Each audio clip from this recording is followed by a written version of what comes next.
Assalamualaikum warahmatullahi wabarakatuh.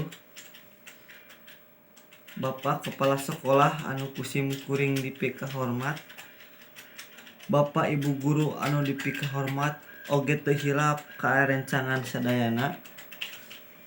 Bismillahirrohmanirrohim. Puji sinareng syukur hayu urang sanggakeun ka Allah anu Maha Agung. Kulantaran nikmat tinimanetna urang sadaya dina dinten ieu tiasa ngariung patepang lawung, patepang wajah dina mieling tepang umur kamardikaan Indonesia anu ka-7 Sholawat sinareng salam mugia tetep dugi ka keluargina, ka para sahabat tur dugi ka urang sadaya salaku umatna.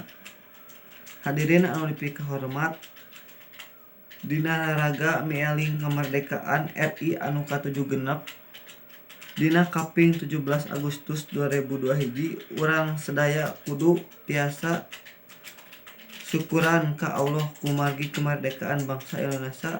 Selain tina perjuangan para pahlawan, eta ge mangrupakeun hiji kanikmatan ti Allah Subhanahu wa taala.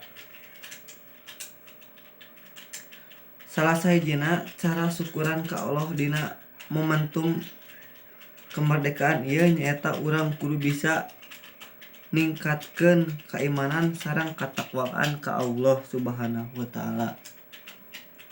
Anu lainna supaya bangsa urang bisa jadi bangsa anu maju, anu gemah ripah atanapi anu tentrem makmur nyaeta urang kudu bisa ngeusian ieu kemerdekaan ku kagiatan anu hade,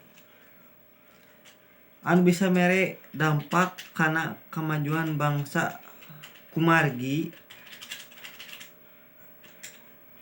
ngeuen kemerdekaan teu cukup ku ukur ngucapkeun salamek dina sosial media, tapi urang kudu ngalakukeun aksi nyaeta anu bisa ngamajukeun bangsa. Rupina mugi sakitu pidato ti sim kuring dina lagu mieling kemerdekaan RI anu ka-7 ieu. Sakitu anu tiasa dipika hatur kapunten saupami dina biantara